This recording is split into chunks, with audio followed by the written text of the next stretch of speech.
So let's talk about Donald Trump. Now, those two words can either make you cringe or they can make you want to punch a liberal in the face. But say what you want about Trump, you're racist. He's still a very successful businessman and perhaps just as fitting as Jay-Z's song. He's not a businessman, he's a businessman. So let's take a look at my 4 reasons for why Donald Trump is so successful.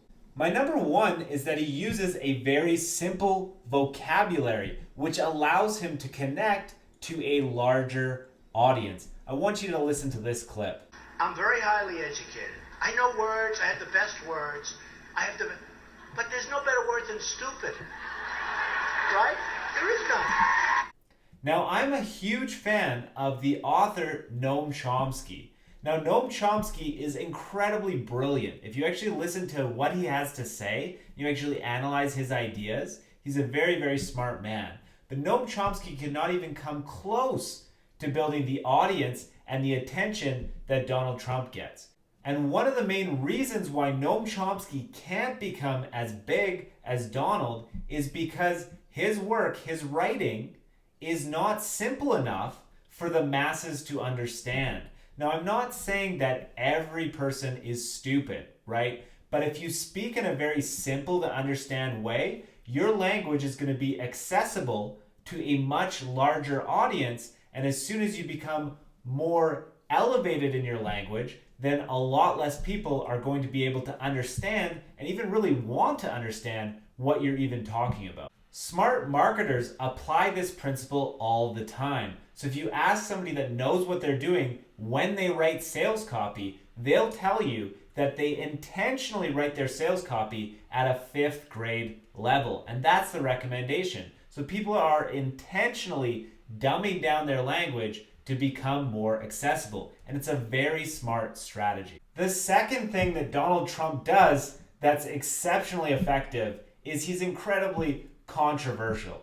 So anytime that you're really polarizing and you have people talking about how terrible you are or how awesome you are, you have this huge mass of people that are talking about you. There's actually a pretty famous quote for this, and it's that any publicity is good publicity. And it really wasn't that long ago that not many people thought that Trump had even a chance of running for president. A lot of people thought he wouldn't even come close. And then he dominated the Republican primaries because everybody was talking about Donald Trump a hell of a lot more than they were talking about anybody else. Now, I'm definitely not advising that you say bigoted things in order to get more attention to your brand.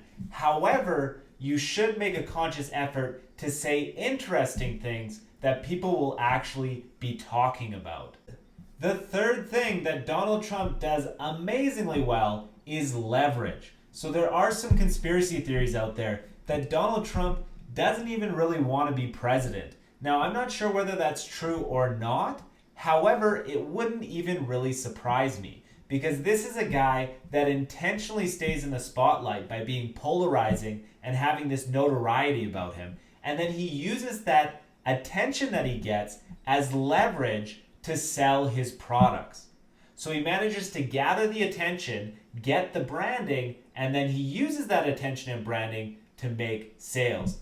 Very, very clever. I know that this 4th thing is going to be really controversial, but there is no doubt that Donald Trump is in fact a liar. I'll give you one example because I don't want to waste a bunch of time on this video. However, people that have actually gone through and checked out his statements and fact-checked have actually found that 76% of the things that he says are in fact not true or partially not true, okay? One of those things is that he said that white people are most often killed by black people, which is incredibly racist, enraging idea that the majority of white people are killed by people of another race. When you actually take a look at the actual statistics, 82% of white people are killed by other white people.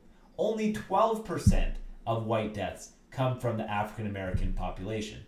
Now, outright lies that encourage immoral behavior are by no means a good decision. It's something that you should definitely not do. However, there is an argument to be made that lying or massaging the truth is definitely good when it comes to business. A brilliant marketer by the name of Seth Godin, and he has a lot of amazing books. Make sure that you check him out. He authored the book that was called All Marketers Are Liars. And his point in the book is that companies are telling stories. That means that a clever businessman like Donald Trump first wants to brainstorm, what is the message or what are the ideas that I want to get across? And then you want to find the actual select information that supports your main message. So you don't have to necessarily outright lie, but you do usually have to do something what's known as massaging the truth, supplying the evidence and the messaging and the ideas and the anecdotal examples that support your cause. You should always be aware of what your goals are and then say the right things to accomplish those goals. And that's something, again, that Donald Trump does very well. So before you head off to your Taylor Swift and your cat videos, I have another video over here that I think you'll want to see. It's where I'm talking about why the law of attraction is bullshit. So if you found this video controversial, I think you might find that video controversial as well. I always love to hear what you have to say. So make sure if you like this video, give it a like. If you dislike the video, give it a dislike. I want to learn from your feedback in creating videos in the future, what you guys are looking for. And as always, I hope you watch the video and I will see you in the next one.